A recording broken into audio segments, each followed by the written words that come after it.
Could you walk us through some of the items that have to take place to convert a motel to a multifamily apartment building? Multifamily is really just multiple families living under one roof. Now they're separated. They're all their own units. The misconception we had was when we were doing this conversion, one of the residents, this gentleman was there for 8 years previously. Some of them were there 16 years. They thought into a motel room we were going to move multiple families. He was a single guy living here, and he's like, how are you going to move two families and they each have kids in the same unit? Hello and welcome to another episode of Real Estate Roundtable with MRTG Capital. My name is Tom Goodge, and as always, I'm joined with my friend and business partner, Mike Rohm. How's it going, brother? Good. Thanks. Glad we're here. Absolutely. So, yeah, we're at episode 2 now, right? Yep. This is episode 2 because we did 0.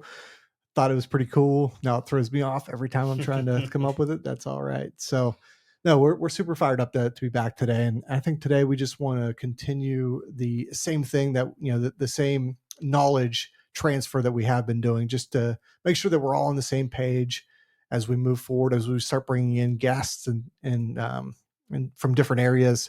You have the basics, right? We covered the SEC last time. So if you haven't watched that episode yet, definitely go back and talk, and learn what it means for Regulation D, 506B, 506C. What are those rules that we're abiding by?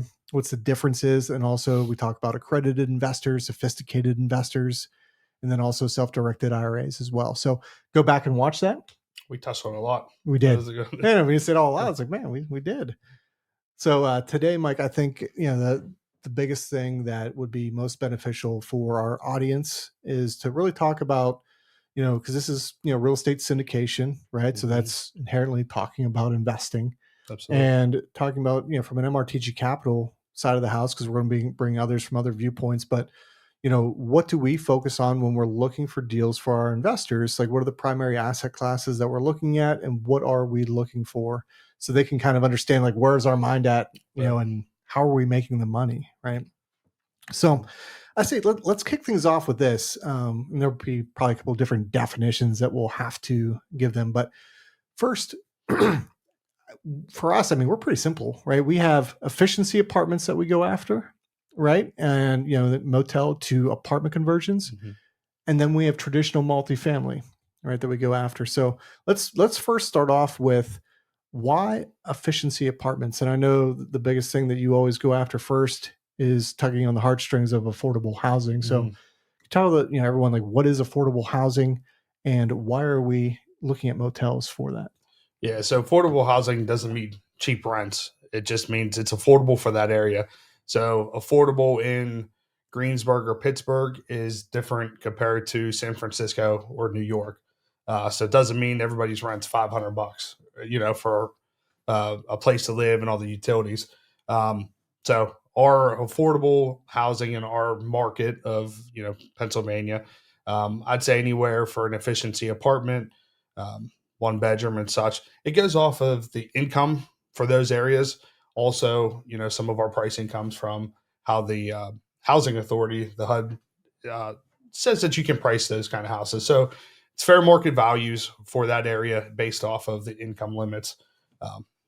So I know that was a lot, but that's really what it's broke down to. No, that's perfect, right? And and also too, like, because there's plenty of misconceptions out there, right? So when we're providing affordable housing and we're looking for an investment property specifically to meet the need for affordable housing, who would be some of the people that that would be looking for affordable housing? Because I know that I had misconceptions there before. So, right. So a lot of people looking are first off that we pull people from shelters or homeless, so they would be looking for affordable housing.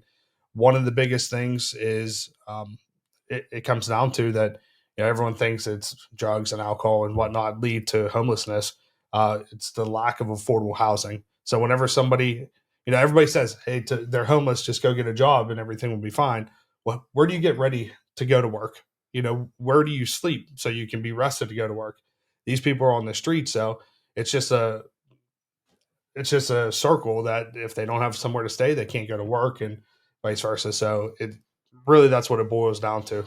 But no, affordable housing, people along those lines, low income, elderly, they're on fixed income with their Social Security checks. They can't afford a big house and be able to do the utilities, the upkeep, having the grass cut, the snow shoveled, pay for their cable bill, their phone bill, and whatnot. It might be have Social Security where they get, I think a lot of them's getting 980 somewhere in there a month. Some are lucky; they get 12, a little over 1,200. So if you're getting, we'll call it 950 a month. You have to pay for your housing, you have to pay for utilities, you have to pay for, if you have a vehicle to get to your doctor's appointments or what it may be. So there's a lot that go into that where their income is only $950 a month and they are disabled. They can't work. So a lot of that goes into it. And part of that is, the disability part. We're in a baby boomer time. There's a lot of older people that are looking for affordable housing. Maybe they had their, they worked all their life and now they don't. Not every company has a 401k. Pension plans are almost gone now. You don't really hear about them anymore. Might fixed not income, right? Is the biggest thing. And and then also one that also comes to mind that I would say is an underserved community, but is extremely important because our wives hit that, criteria as well. But teachers, brand new teachers, a paycheck for a teacher is, it's a small fixed income, right? Like and we've had to help teachers out as well. Brand new teachers that they're like, listen, I need a place that is small, easy to take care of, not a lot of money, includes all of the utilities. Absolutely. That was their start. Right. We had a teacher who came to us and said, I'm starting, what was it? It wasn't even a month. When we started renting the efficiency apartments, and she's like, I just got out of college. I got a job. It's not going to be a big paycheck. I just need somewhere to stay. She was single at that time. So it was perfect. She had everything she needed in one location, had the utilities included because of how our setup was. So she just needed a place on her fixed income to sleep, wake up, go to work, and get ready. And that's how a lot of the people that live in the one community we have, that's what they do. And so, and that's a big thing too, right? Because here's the thing, when we're looking, there's two different sides of what we're doing, right? There's obviously we want to benefit the communities that we're in, right? It's not just doing something for the sake of doing something to make money. We want to make sure that what we're doing has meaning, has impact, right? So that also too, when you're investing, you say, hey, we are making a difference. We're positively impacting the communities that we're going into, making them better. But in addition to that, obviously, we do have to think of you, the investor, and how are we going to make your money work for you? Because that's the whole point of investing passively, right? Like, I want this to make more than it's not doing in the bank for me. So the big aspect of that is ensuring that if we're buying a building, so in this case, when we're looking at efficiency apartments, in this case, we talk about, hey, can we convert a motel or a hotel to a multifamily apartment building? And for us to be able to do that, first and foremost, there has to be a need. Right. So if we're looking at a building that has, 110 units in it, as an example, there has to be a need of teachers, of shelters looking for different, people to have places to live, for fixed incomes. Like what is the need there? So that's part of what we do. Is that right, Mike? We have to actually do our due diligence, look at the backlog, look at an area, the population, what's the makeup of it, and then see, hey, is there an efficiency apartment need here? Is there an affordable housing need? And that's really what it comes down to, because we talk to the Section 8 departments, housing authorities, shelters, agencies where there may be domestic violence or whatnot. And that's what we're asking them about. What is your need? And before we personally thought there were 2 and 3 bedroom houses are what were needed. It was a lot of single people who needed assistance. I know the Union Mission is technically for men to assist them in housing, and talking to them, that's what they said. They're like, it's not families that they need to help out. It was just individual males that they were looking for housing for. And talking to all these different agencies, that's where it's like, all right, the need isn't what we thought. 2 and 3 bedroom houses, 4 bedroom houses. Yes, those are still absolutely needed, just not on as big of a scale that we thought it was, so it's just a different market that is needed. And that's what it was. The Union Mission, they had people that they just needed to sleep and go to work. And that's what these people want to do. Like, they just want a place to call home, lay their head down, and they want to go to work the next day.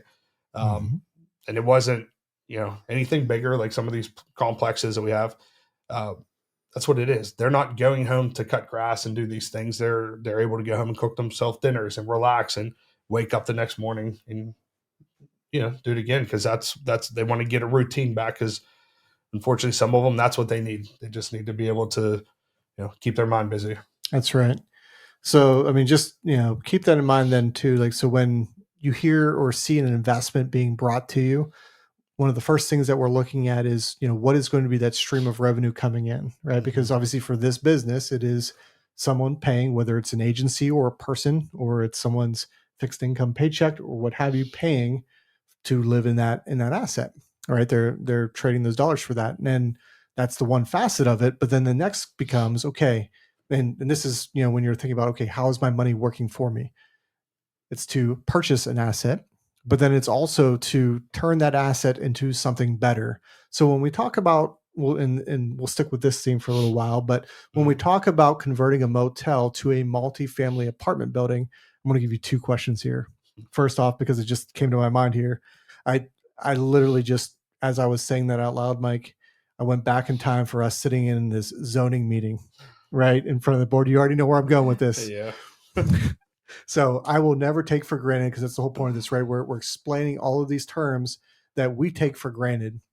And so when we talked about all the SEC terms before, and then the terms we had before that, if you're not in this world, right, you wouldn't know those terms, because it's not something you do with on a daily basis. Mm-hmm. But one that, I want you to explain is, one, what is multifamily apartments? Mm-hmm. What does the term multifamily mean? Hit on that one. Yep. But then when somebody is investing their dollars in, they're saying, okay, I know that I'm giving this to MRTG Capital or another syndicator. What else is taking place, and what is taking place to improve? Could you walk us through some of the items that have to take place to convert a motel to a multifamily apartment building? Yep. So the first one I'll hit on is multifamily. So that's why I start laughing. So multifamily is really just multiple families living under one roof. Now they're separated. They're all their own units. It's just multiple families are living in the same area. The misconception we had was, when we were doing this conversion of the motel, we were at the zoning meeting, like Tom mentioned, and one of the residents that I think they lived there, this gentleman was there for 8 years previously. Some of them were there 16 years. They thought into a motel room we were going to move multiple families. And they're like, he was a single guy living here. And he's like, how are you going to move two families? And they each have kids. And I'm like, in the same unit. So we're like, no. It just means you're already multiple families living in this whole row. That's a motel. It will stay that way, but it's considered multifamily. So yes, you still have your own safe place. They're all just connected under the roof, or in a complex. You might have, a complex of 8 or 10 of them, or whatever it may be, or 110, like you said. So it just means you're all living in the same vicinity, not the same unit. So there you go. Touched on that. But no, really, how we look at the conversions, it comes down to what is needed. So in a motel to a multifamily conversion, you're looking to move from a commercial to a residential R2 zoning. Mm-hmm. So it just reclassifies things and what's needed. So if you're going from commercial to the R2, you might need a sprinkler system. You may need hardwired smoke alarms. The issue we ran into our conversion, they didn't have windows that opened. That's not safe. So we had to have egress windows, and the egress windows where you can physically get out the window in case of an emergency, a fire, whatever it may be. So for what we're looking for, we're looking at what these requirements are needed. Is the sprinkler system? Are the windows needed? Do we need to put in, ladders from a second story so that there is an escape to get out? Because some of the motels and hotels don't have fire escapes that leave that unit directly. So do we have to put a fire escape? Do we just have to provide ladders so they can get out of it? So there's just different requirements that we're looking from our side. You might come across a a cheap motel, hotel, and we're like, hey, that would be a great conversion. Just depends what requirements are needed. Now, if some of those things are done where the windows are already egress and there's a sprinkler system in there, maybe it is a good deal. But those are the type of things that we're looking from our side of what would be needed. I want to touch on something you just said there too. So if you may have caught that or not, he said that would have been a good deal, right? So when we're looking at this, once again, we have you, the investor, in mind, and a good deal for you, the investor, is at the end of the day, what's the return on your investment? And ultimately, the net operating income is going to determine that. The net operating income is the money that's left over after all of the expenses are paid. And a lot of times you think, oh, hey, if I buy this place, right, and throw this money into it, then I will be making more. But when we're talking, especially about efficiency apartments, I mean, I guess any apartment for that matter, but you're going to have a maximum amount that can be charged. And if you overpay, if we don't do a good job of getting or finding, both are needed, getting the price down, and then also finding one that can have the price, be brought down. We can talk about different areas as it relates to distress and what that means to get the price down. But ultimately, if we pay too much and the expenses are too high, and the money that you are investing, right, that we've raised to invest for the renovations to put in certain items to turn it from a motel to a multifamily apartment building, if that cost is higher than what we're bringing in, and let's say we're barely breaking even, or worse, even worse, you're not making any money. One of the benefits of investing in apartment buildings and real estate goes away, right? Cash flow. If you're not cash flowing, meaning all like the debt to the bank, the utilities, everything at the end of the day, if we're not having money left over every month that we can then pass back to you, it's not a good deal. So when he's talking about a good deal, that's what we're looking for, is something that checks all of those boxes, because it could be in the best location in the world, but if we're paying $1 million too much for it, right, then it's not a good deal. Then it's not going to be something that we could go for. So just wanted to call that out there. Yep. And I know that, you kind of mentioned it before, it goes on the area as well. So where we're looking for these buildings has to have the need. We found some really good price apartment complexes. Whenever we pull the data for that area, maybe they lost 25% of their population in the last 2 to 3 years. There's a reason why. That's right. A plant shut down and they're starting to move out of the area. So the longevity of what's going on there, we're looking for, I don't want to say up and coming areas, but stability, and that's really what it comes down to. So even though that apartment complex price wise, if it was here, we would have bought it that day. Different areas. And that's the kind of research we're doing. We're looking to see, are people moving into the area? Are they moving out? If they're moving out, why? Was it just, they left for a different job? That plant's still open. They just went for higher paying jobs, whatever it may be. But that's the market research we're doing. And that's just a small snippet of it. How close are you to amenities, to get to Walmart? Do you have to drive an hour each way? Well, low income might not be great because they might not have a vehicle. So if you're relying on somebody else to get somewhere and have to wait all day, that may not be the best for sure. Where you'll come to the apartment complex and move out within a year after your lease is up. So that's right. It really, so we try and, when we're looking for those appropriate areas that completely make sense. We want people to come, stay there, live their life, be comfortable, and have everything that they need within, a reasonable distance, and that's really why we invested in that one building that we have. It sits on almost 10 acres, 9.75. It's quiet. It's on the bus line, but you would never know that the bus comes right at the end of the road. There's a restaurant down there. It just sits back with a creek running through it and all that land. And the people think it's super quiet and they love it. So yeah, it's gorgeous, right? It's perfect. Yeah. Right. But it has the amenities. Like That's you're right. not far from it. So again, that's part of the market research. Yes, it absolutely comes down to numbers, but those numbers have to make sense more than just 1 year. What businesses are in that community to give these people income, so we can't just always rely purely on the government for long term. There has to be jobs or whatever it may be for these families to be able to sustain it. But the efficiency apartment helps. Like it keeps expenses low for those single type people. And again, we have some that are one bedroom that you have the couples and maybe one other person staying there. So they absolutely come in handy. Absolutely. So that's the efficiency apartment niche. And like I said, the motel conversion for the most part, like that, a lot of times will probably even be the exception because there's so many things to what Mike already hit on that have to come together for a conversion from a motel to a multifamily apartment building to make sense. With that being said, though, and granted, there's so many times we would have wanted it to have worked, in so many different areas. Like, oh, come on, please. Um, one of the little things just have to hit on this right too is just kitchenettes, right? I mean, a building could be in the best area and everything else, but ultimately, if it costs us too much money to put in kitchenettes, then it doesn't become a good deal. So that's that. But I want to also hit on traditional multifamily assets. So,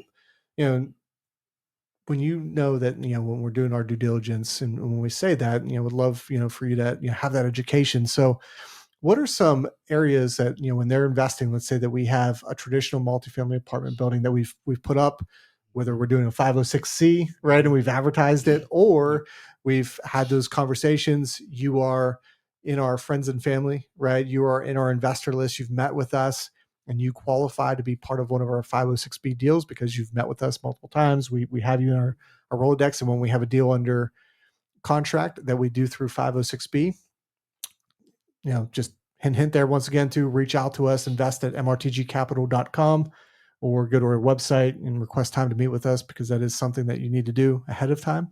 But what are some things that we look at to make their money work for them? Like, so what's some value plays in a traditional multifamily apartment building? Mm-hmm. What are ways that we increase the revenue and increase the net operating income at the same time? Yeah. So some of them are bill backs, that might be where the rent is super low. They're not paying the utilities. So maybe you bill back the water, the sewage. That's a value add from that perspective. Also might be just under market rents. And we're not saying, exorbitant rents. It's just get it back to where the market is. If a rent is at $400 and the area is saying it should be $600 to $700, you might not take it the whole way up there, but you make it more appropriately to where it's at. So those type of things are, especially if you're full, there's a reason why you're full. Well, just think about that, right? In any business, if you're able to increase just by the sheer fact that if someone is selling something for way less than they should be, that is one of the easiest ways to increase the revenue and then hence the net operating income as well. Right. If you have 100 units, right, and you increase it by $150 per unit, that is significant, right? Those are things Absolutely. That we look for. What else? Well, and that's what, part of that, people say, hey, I don't want to raise the rent. Well, in our efficiency apartments, we're paying the gas and electric because they're all connected. It's a motel, hotel. There was never a reason why to bill separately on those. So those utilities are all together. Last year, the electric company went up, 35-40% 2 different times. Mm-hmm. So expenses are going up. You should expect that rents are going to follow suit. Now, rent's not going to go up 30 to 40%, but you still have to cover your expenses. That's right. So the rent would go up, at a certain rate for those amenities that you are including.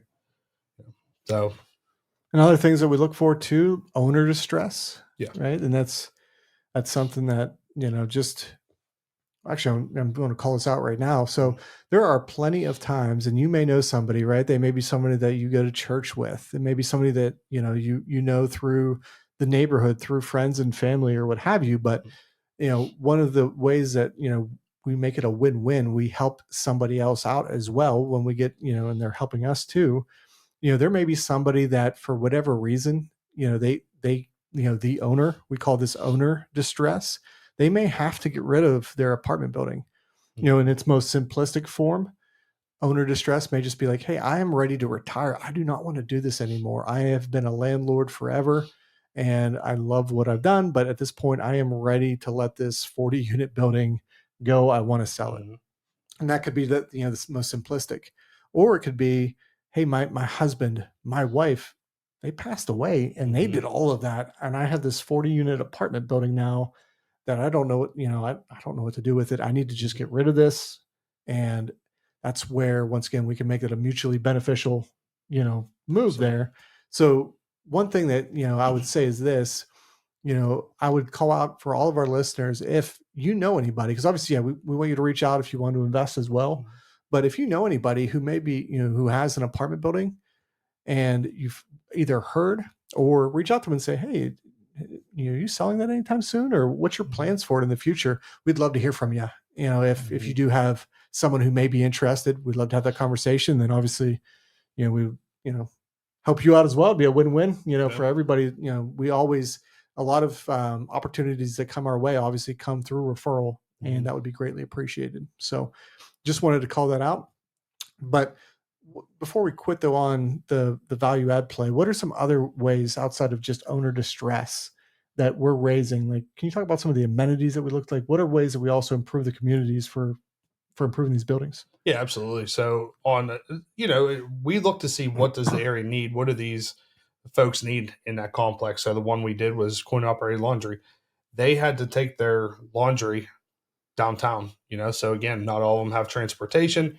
They might have to get on a bus. They might have to get a ride. So that laundry, again, wasn't free laundry. It was just that they could do their laundry on site rather than, taking a bus or catching a ride or taking an Uber for $10 each way. So that amenity of being able to have the coin operated laundry on site was huge for them, for those tenants.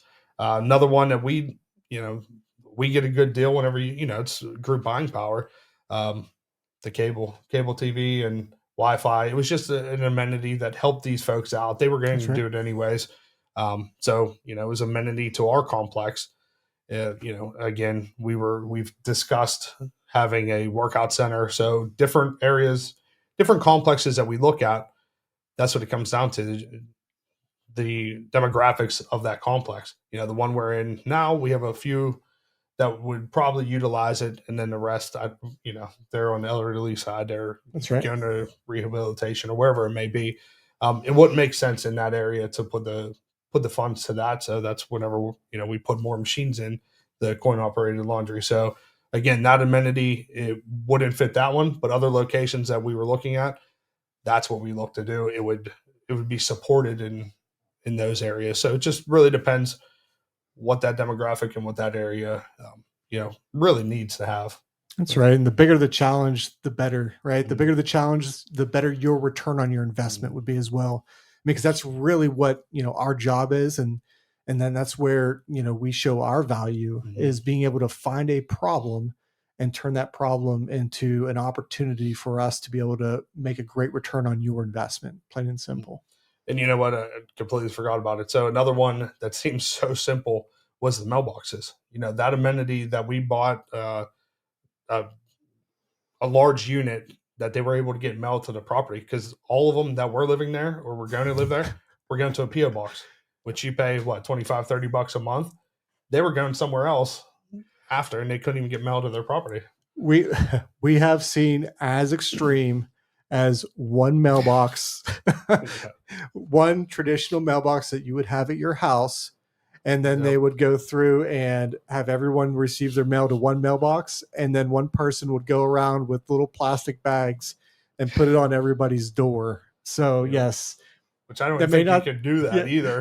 They did at this place we bought. So yeah, that's one thing where, it doesn't sound like an amenity. That was huge. Right. So, like I said, then the other ones were going down to the PO box, and you have to pay for those. And just, again, if they were catching a ride once a week to get their own mail.